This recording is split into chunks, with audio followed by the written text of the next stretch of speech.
ரெண்டுக்கும் வார்த்தை வித்தியாசம் இருக்குதா இல்லையா? அப்ப யோசிச்சு பேசணுமா செலக்ட் பண்ணி பேசணுமா? எங்க என்ன பேசணும் நம்ம செலக்ட் பண்ணலாம்.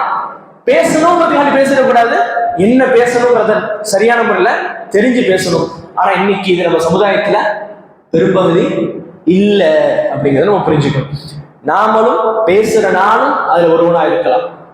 நம்முடைய நாவு ரொம்ப முக்கியம். நாளைக்கு மறுமையில என்ன, இந்த உலகத்துல ஒன்றும் இல்லாதவனாக, இந்த உலகத்துல ஒன்றும் இல்லாம மறுமைக்கு சென்றவனை போல ஆக்கிடும் நாளைக்கு. அல்லாஹ் தூதர் ரசூலுல்லாஹி ஸல்லல்லாஹு அலைஹி வஸல்லம் முஃப்லிஸ்னா யாருன்னு கேட்டாங்க. மனில் முஃப்லிஸ், முஃப்லிஸ்னா யாரு, நஷ்டவாளி யார் அப்படின்னு கேட்டாங்க. நஷ்டவாளினா யாரு, இந்த ஹதீஸ் தெரியும் தானே? மனில் முஃப்லிஸ் நஷ்டவாளி யாருன்னு ரசூல் ஸல்லல்லாஹு அலைஹி வஸல்லம் கேட்ட ஹதீஸ் தெரியும் தானே? யாருன்னு சொன்னாங்க? சஹாபாக்கள் யாருன்னு சொன்னாங்க? யார்கிட்ட தீனாரும் திரகமும் இல்லையோ, யார்கிட்ட காசு பணம் இல்லையோ அவங்க தான் ரசூலுல்லாஹ் நஷ்டவாளி. ரசூலுல்லாஹ் கேட்டாங்க, இல்ல நாளைக்கு மறுமையில யார் நஷ்டவாளி? சஹாபாக்கள் சொன்னா அல்லாஹ் அல்லாஹ்வுடைய தூதர் தெரிஞ்சவங்க சொல்லுங்க. அல்லாஹ் தூதர் ரசூலுல்லாஹ் ஸல்லல்லாஹு அலைஹி வஸல்லம் சொல்றாங்க, நாளைக்கு மறுமையில ஒருத்தர் மூட்டை மூட்டையாக நன்மைகளோட வருவார். நம்ம நாவு எவ்வளவு முக்கியமான இடத்துல இருக்குங்கிறத பாருங்க. மூட்டை மூட்டையாக நன்மைகளோட நாளைக்கு மறுமையில வருவார். சொர்க்கத்துக்கு போறதுக்கு கொஞ்சம் முன்னாடி அவர் நரகத்துக்கு போயிடுவார். இதுக்கு இடைப்பட்ட சில சம்பவங்கள் இருக்கு. அந்த சம்பவம் தெரியும் தானே? அந்த சம்பவம் தெரியும் தானே? என்ன சம்பவம்? என்ன சம்பவம்? என்ன நடக்கும்? என்ன நடக்கும்? ஒவ்வொரு ஆளும் வந்து என்ன கம்ப்ளைண்ட் பண்ணுவாங்க? என்னை திட்டினாரு, வேற. அந்த ஹதீஸுடைய ஃபர்ஸ்ட் வாசகம் என்ன தெரியுமா? அல்லாஹ் தூதர் ரசூலுல்லாஹி ஸல்லல்லாஹு அலைஹி வஸல்லம் சொல்றாங்க, இவர் நன்மைகளோட வருவாரு சொர்க்கத்துக்கு போறதுக்கு. அப்போ ஒரு மனிதர் வருவாரு, யா அல்லாஹ் யா ரப் கத ஷதம ஹாதா, இவர் என்ன திட்டினாரு. திட்டுறது இன்னைக்கு சாதாரணமா இல்லையா? சாதாரணமாச்சு தானே? நம்ம எல்லாருமே சர்வசாதாரணமா இன்னைக்கு திட்டுவோம். உதாரணம் சொல்றேனே, ரோட்ல அப்படி நின்றுட்டு இருப்போம், வேகமா ஒருத்தர் பைக்ல போவோம், பாரு சனி எப்படி போறாங்க சொல்றோமா? இது நீங்களும் நானும் சாதாரணமா நினைக்கலாம். ஆனா நாளைக்கு அல்லாஹ் இது நீதமானவன், எந்த அநீதமும் யாருக்கும் இழைக்க மாட்டான். அவர் போனது எதுக்குன்னு தெரியாது, என்ன அவசரம் நம்மளுக்கு தெரியாது. உண்மையிலே அவர் அவசரப்பட்டு போயிருக்கலாம். ஆனா ஒரு முஃமினா, ஒரு முஸ்லிமா, அஹ்லாக் நிறைந்தவனா, ஒரு முஸ்லிமுடைய நாவிலிருந்து வர வேண்டியது என்னவா இருக்கணும்? அல்லாஹ் அவனுக்கு பொறுமையை தரட்டும். அல்லாஹ் அவனுக்கு ரசூல் ஸல்லல்லாஹு அலைஹி வஸல்லம் எங்கேயாச்சும் கோவப்பட்டு யாரையாச்சும் திட்டி பார்த்திருக்கோமா? ஒரு சம்பவத்தை கேள்விப்பட்டிருக்கோமா? அதனால அல்லாஹ் சர்டிஃபிகேட் கொடுத்தாரா, இன்னக லஅலா குலுகின் அதீம், நபி நீங்க மகத்தான நற்குணத்தின் மேல இருக்கீங்க. நம்ம ஒவ்வொருவருக்கும் நற்குணம் முக்கியம். நற்குணம் இல்லைன்னா கண்டிப்பா இந்த நாவல மாட்டிக்கும், இந்த நாவுடைய விஷயத்துல கண்டிப்பா மாட்டிக்கும். உதாரணத்துக்கு வரோம், ஒருத்தர் டக்குனு குறுக்கல்ல வந்துடுறாரு, நம்மளை கவனிக்கிற அவரு, வயசுல மூத்தவரா இருப்பாரு, என்ன என்ன பேசுவோம் இன்னைக்கு? ஏன் கண்ணை எங்கேயா வச்சு புரட்டி வச்சு வரீங்களா? ரோட்டை பார்த்து வர தெரியாதா உங்களுக்கு? இப்படி வரீங்க, பெரிய ஆளா இருக்கீங்க, பேசுறாங்களா இல்லையா? நம்ம வாலிபர்கள் பேசுறாங்களா இல்லையா? இதே மாதிரி பெரியவங்க சின்ன பசங்களை பார்த்து பேசுறாங்களா இல்லையா? தருதல மாதிரி போற, ஏன் தருதலையா நீ பேசணுமா இல்லையா? நாம அதை சரின்னு நினைச்சிட்டு இருக்கோம். ஆனா இதற்கு நாளைக்கு வறுமையில் பழி தீர்க்கப்படும். அதனால அல்லாஹ் சொல்றான், வத்தகு யௌமன், நீங்க அந்த நாளை அஞ்சுக்கோங்கன்னு சொல்றான். எந்த ஒரு சின்ன அநியாயமும் அங்க நடக்காது, இந்த நாவு செஞ்சது உட்பட. நம்ம சர்வசாதாரணமா திட்டிட்டு போறோம், ஆனா நாளைக்கு மறுமையில அவன் வந்து நிற்பான். நம்மளுக்கு ஞாபகம் கூட இருக்காது இப்படி ஒருத்தனை திட்டணும்னு. அவன் வந்து நிற்பான். நீங்க உலகத்தோட பார்த்ததே இல்லையா நம்ம சொல்ற அளவுக்கு அங்க வந்து மக்கள் நிற்பாங்க. ஏன்னா நம்ம அந்த அளவுக்கு திட்டிட்டு இருக்கோம். அல்லாஹ் பாதுகாக்கணும் இந்த நிலைமையில இருந்து. என்னுடைய பிள்ளைகளை நான் திட்டுறதா இருந்தாலும் சரி, என்னுடைய உறவுகள்ல யாரை நான் திட்டுறதா இருந்தாலும் சரி, திட்டுறது முதல்ல கூடாது. ஒரு காலம் திட்டுறதா இருந்தாலும் யோசிக்கணும், நான் திட்டுறது சரிதானா, நான் திட்டத்துக்கு சதவீத காரணம் இருக்குதாங்கிறத யோசிச்சு அட்லீஸ்ட் நம்ம அதையாச்சும் யோசிக்கணும். எந்த அளவுக்கு பழி தீர்க்கப்படும் தெரியுமா? ஒருத்தர் தப்பு செஞ்சுட்டாரு, இப்ப அதுக்காண்டி அடிக்கிறோம், தப்பு செஞ்சதுக்கு அடிச்சோன்னு முடிஞ்சிச்சு, அப்படிதானே நம்ம நினைக்கிறோம். ஆனால் அவர் செய்த தவறின் அளவுக்கு மேல நம்ம அவர் அடிச்சிருந்தோமானால் அதற்காக வேண்டியும் நாளைக்கு மறுமையில பழி தீர்க்கப்படும். ஒரு சஹாபி தன்னுடைய அடிமையை அடிக்கும் போது ரசூல் ஸல்லல்லாஹு அலைஹி வஸல்லம் எச்சரிக்கை செஞ்சாங்க.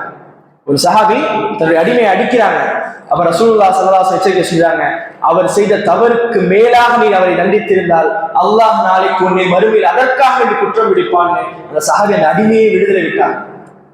எந்த அளவுக்கு அவங்க கவனமா இருந்தாங்க தன்னுடைய ஒவ்வொரு செயல்லையும்.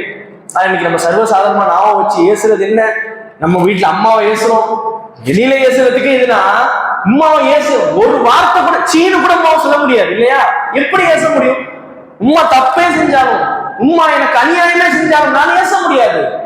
ஆனா ஏசுறோமா இல்லையா? உம்மாவை பார்த்து அறிவு இருக்கா இல்லையான்னு கேட்கிறோமா இல்லையா? அறிவா பேசுங்கன்னு சொல்றோமா இல்லையா? இது எல்லாமே தப்பு.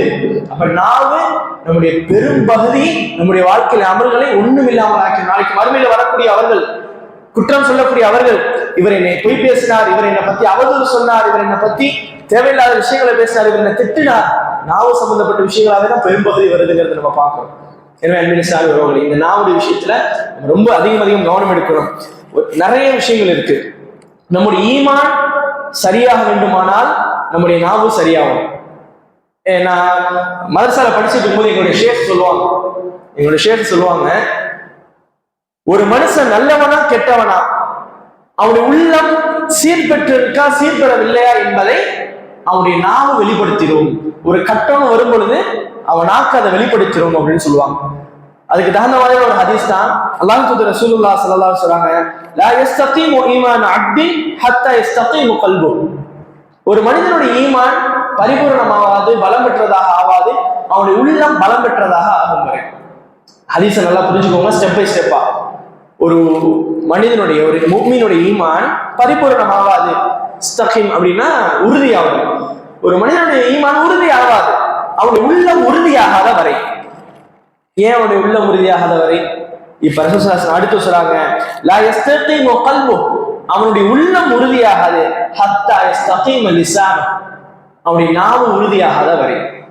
யாருடைய உள்ளத்துல ஈமான் உறுதியா இருக்கோ அவருடைய நாவு ரொம்ப தெளிவா இருக்கும். யாருடைய உள்ளத்துல ஈமான் பலகீனமா இருக்கோ அவருடைய நாவும் அந்த நாவுடைய விஷயத்துல பலகீனமா இருக்கும். அப்ப இந்த ஹதீஸ் ஸ்டெப் பை ஸ்டெப்பா ஒரு விஷயத்த சொல்லுது. ஈமான் பலமாகணும்னா உள்ளம் பலமாகணும், உள்ளம் பலமாகணும்னா நம்முடைய நாக்கு சரியாகணும். நாக்கு சரியாயிட்டா உள்ளம் பலமா இருக்கும், உள்ளம் பலமா இருந்தா ஈமான் சரியா இருக்கும். இப்ப எங்க ஷேக் சொன்னதை இதுல பொருத்தி பார்த்தோம்னா, ஒருத்தருடைய உள்ளம் சரியா இருந்தா அவருடைய நாவு என்னவா இருக்கும்? சரியா இருக்கும். அல்லாஹ் தூதர் ரசூலுல்லாஹ் ஸல்லல்லாஹு அலைஹி வஸல்லம் ரொம்ப தெளிவா சொன்னாங்க.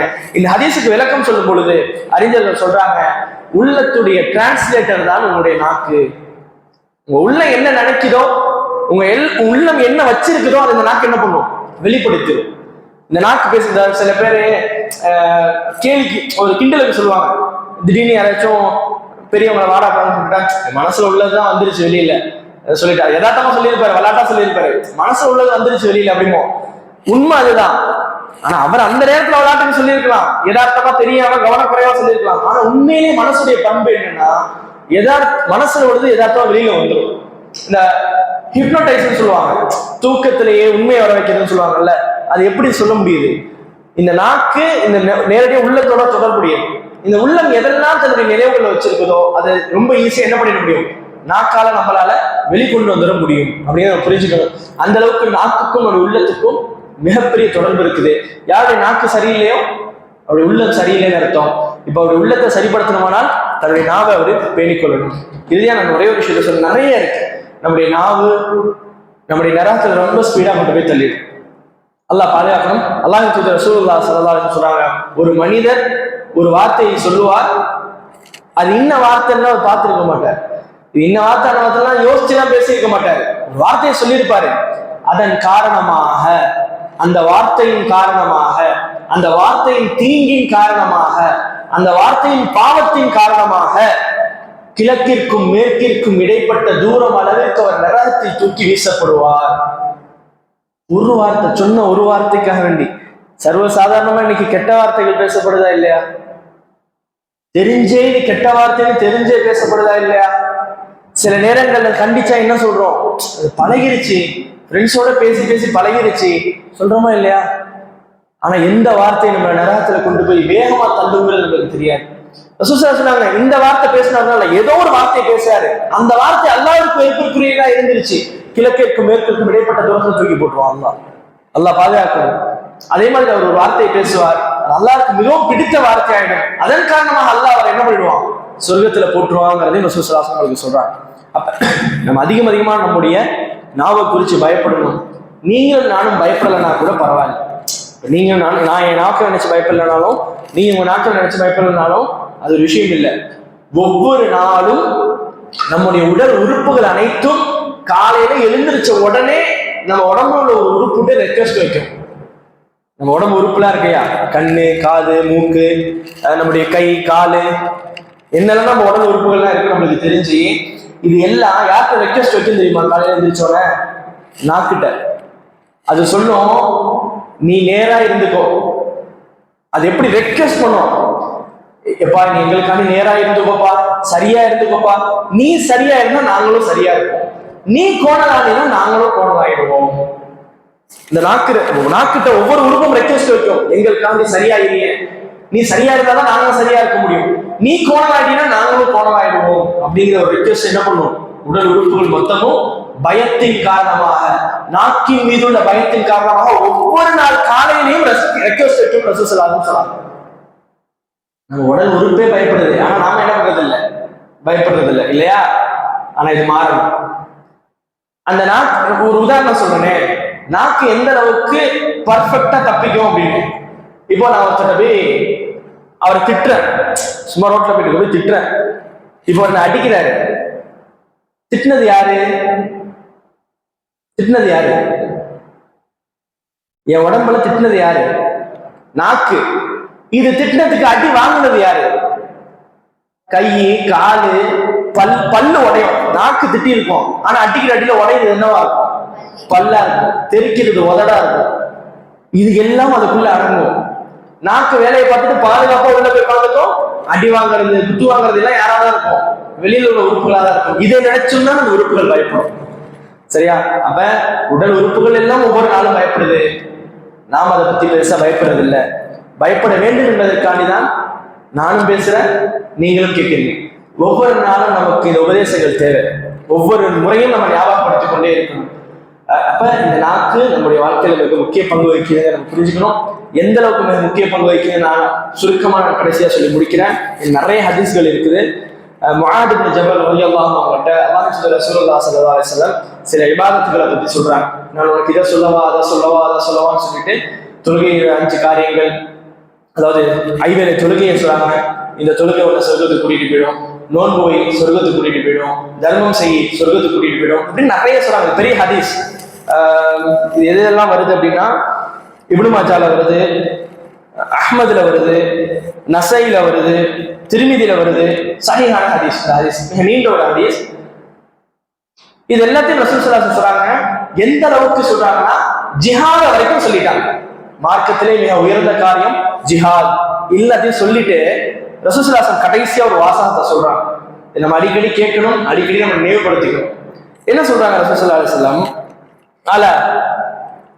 நான் உங்களுக்கு அறிவிக்கட்டுமா, உக்பிருக்கு பிமிலாக்கி ذلك குல்லி, நான் சொன்ன இந்த இபாதத்தை எல்லாத்தையும் கண்ட்ரோல் பண்ணக்கூடிய, இது எல்லாத்தையும் ஆட்சி அதிகாரம் செய்யக்கூடிய ஒன்று நான் உங்களுக்கு சொல்லட்டுமா அப்படின்னு முஆத் இப்னு ஜபல் ரலியல்லாஹு அன்ஹு ரசூலுல்லாஹி ஸல்லல்லாஹு அலைஹி வஸல்லம் கேட்கிறாங்க. இப்போ முஆத் இப்னு ஜபல் ரலியல்லாஹு அன்ஹு சொல்றாங்க, குல்து பலா யா ரசூலுல்லாஹ், சொல்லுங்க யா ரசூலுல்லாஹ். சொல்றாங்க, ஃபஅഖத பிலிசானி, ரசூலுல்லாஹ் நாக்க பிடிக்கிறாங்க. நல்லா புரிஞ்சுக்கோங்க, இதுக்கு முன்னாடி ரசூலுல்லாஹ் பேசுனது என்ன? ஜிஹாதை பத்தி பேசினாங்க, தொழுகையை பத்தி பேசினாங்க, நோன்பை பத்தி பேசினாங்க, ஜக்காத்தை பத்தி பேசினாங்க, தர்மத்தை பத்தி பேசினாங்க. இது எல்லாத்தையும் ரசூலுல்லாஹ் பேசிட்டு இந்த அமல்கள் எல்லாத்தையும், எது இன்க்ளூடிங் ஜிஹாது முதற்கொண்டு, இது எல்லாத்தையும் கட்டுப்படுத்தக்கூடிய, கண்ட்ரோல் பண்ணக்கூடிய, பாதுகாக்கக்கூடிய ஒன்ன சொல்லட்டுமான்னு சொல்லிட்டு ரசூலுல்லாஹ் நாக்க பிடிச்சு சொல்றாங்க. குல்து யா ரசூலுல்லாஹ் குஃப் அலைக ஹாதா, நாக்க பிடிச்சு ரசூலுல்லாஹ் சொல்றாங்க, குஃப் அலைக ஹாதா, இதை நீ பாதுகாத்துக்கொள், இதை நீ தடுத்து நிறுத்திக்கொள், இதை நீ உன் கண்ட்ரோல்ல வச்சுக்கோ அப்படின்னு சொல்றாங்க. முஆத் இப்னு ஜபல் ரலியல்லாஹு அன்ஹு சொல்றாங்க. இப்போ உங்களுக்கு ஒரு கொஸ்டின் வரணும், ஏம்பா ஜிஹாது, தொழுகை, நோன்பு, ஜக்காத்து, தர்மம், இதுக்கு மேல இஸ்லாத்துல வேற வணக்க வழிபாடே இல்லை, அல்லாஹ் நினைவு கூறுறது வரைக்கும் அதெல்லாம் வந்துருச்சு.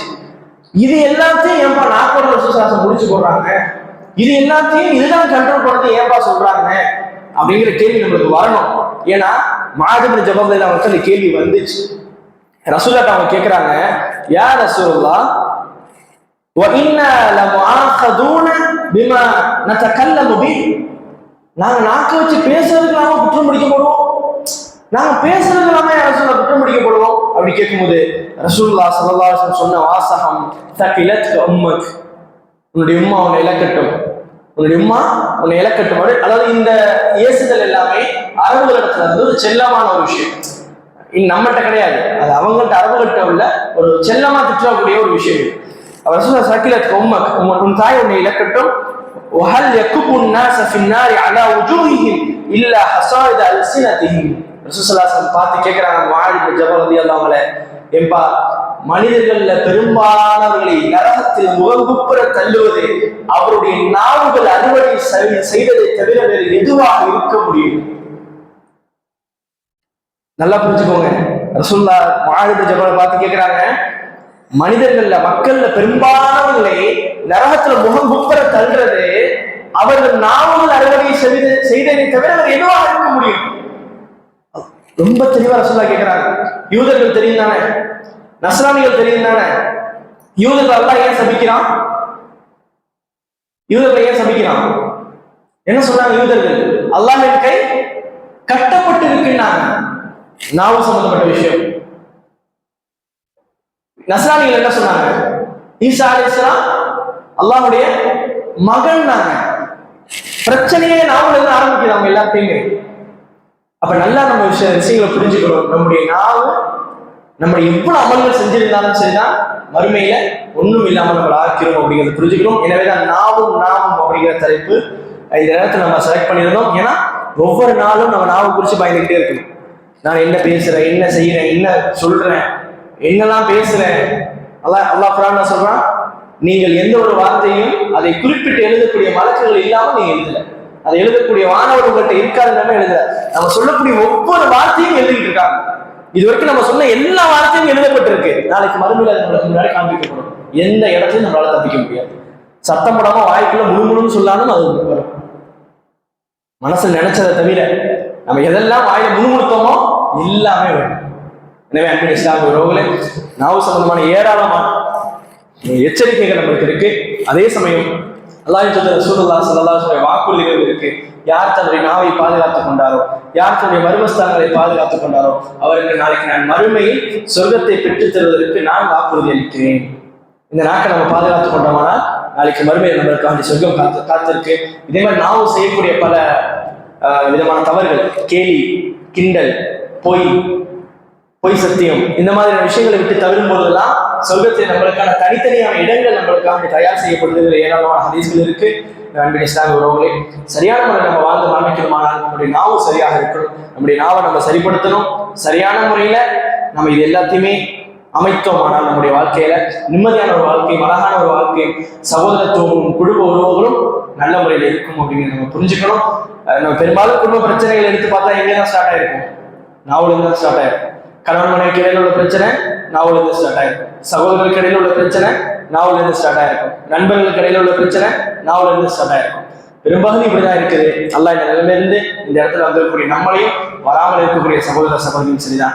அல்லாஹ் இந்த மாதிரி நிலைமையிலிருந்து பாதுகாத்து குடும்பங்களிலும் அவருடைய ஒட்டுமொத்த இஸ்லாமிய சகோதரத்துவத்திலும் அல்லாஹ் ஒற்றுமையை, நிம்மதியும், ஒரு அன்பு ஏற்படுத்துவானாக கூறியவனாக இந்த உரையை முடித்துக் கொள்கின்றேன். أقول قولي هذا أستغفر الله لي ولكم وآخر دعوانا الحمد لله رب العالمين. السلام عليكم ورحمة الله وبركاته. سبحانك اللهم وبحمدك أشهد أن لا إله إلا أنت أستغفرك وأتوب إليك.